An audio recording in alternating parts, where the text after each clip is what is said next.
Hi friends, welcome to Dhanush vlogs. இன்றைக்கி நம்ம என்ன பார்க்க போகிறோம்னா, எங்கள் ஊர் தேர் திருவிழா எப்படி கிராண்டாக நடக்குது, அந்த தேர் திருவிழா பற்றி தான் இன்றைக்கி நம்ம பார்க்க போகிறோம்.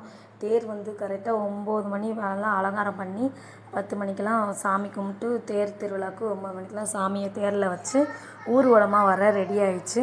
தேர் திருவிழாவில் எப்பயும் போல் ஸ்ரீவில்லிபுத்தூர் பெரிய தேர் ஓட்டம் பார்த்துருக்கீங்களா, அதே மாதிரி தான் தேர் திருவிழாவில் தேர் ரெடி பண்ணி அதில் சாமி அலங்காரம் பண்ணி சாமிக்கு வந்து ஏலக்காய் மாலை போட்டு அதை ஃபோட்டோ அட்டாச் பண்ணுறேன்.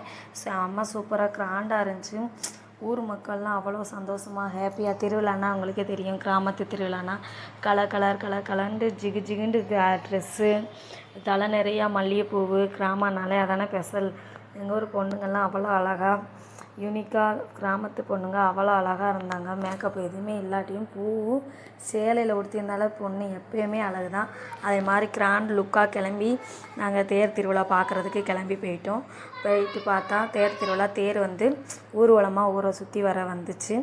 அதில் வந்து சாமியை பார்க்க அர்ச்சனை பண்ண, கோயில் அர்ச்சனை பண்ணிட்டு சாமிக்குடைய திருவிழா ஃபுல்லாக, அந்த திருவிழா சமயம் ஃபுல்லாக எல்லாம் சுற்றுவாங்க பார்த்திங்களா கிராமம், அதே மாதிரி தேர் ஃபுல்லாக ஊரை சுற்றி வலம் வந்துச்சு. சாமி வலம் வந்தாங்க. அதெல்லாம் பார்த்துட்டு சாமிக்கு அந்த தேர் திருவிழா மேலே இருக்காங்களா அவங்களாம் பூசாரி அர்ச்சனை பண்ணணும், எதுவும் தீபாவளினா அங்கேயே காமிச்சிக்கலாம். தேர் வந்து ஊரை சுற்றி வரும். எது நேர்த்திக்கடன் இருந்துச்சுன்னா அதில் நேர்த்திக்கடன் வந்து செலுத்துவாங்க, கூடையே பின்னாடியே போவாங்க.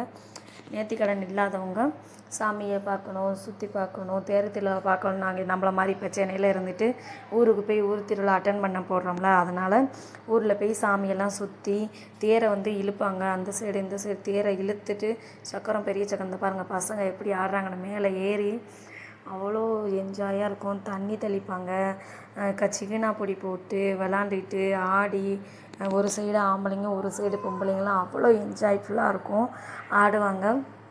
பார்க்கவே அவ்வளோ சந்தோஷமாக ஹாப்பியாக இருந்துச்சு.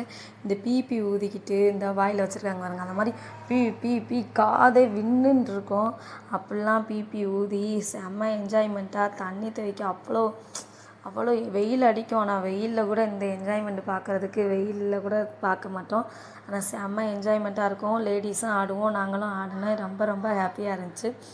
ஆடி ஆட பாட தொடர்ந்தா தேரை இழுக்காங்க பாருங்கள், எப்படி தள்ளுறாங்கன்னு. கட்டை போட்டிருக்காங்களா, அந்த சக்கரத்தை தள்ளுறாங்க. அதுக்குன்னே இருக்கிறவங்க அந்த ரோஸ் கலர் சட்டை போட்டிருக்காங்களா அவங்க, அது ஒரு குழு மாதிரி இருந்து அந்த இதை தள்ளுறது. பின்னாடி தேருக்கு பக்கத்தில் யாரும் வராமல் இருக்க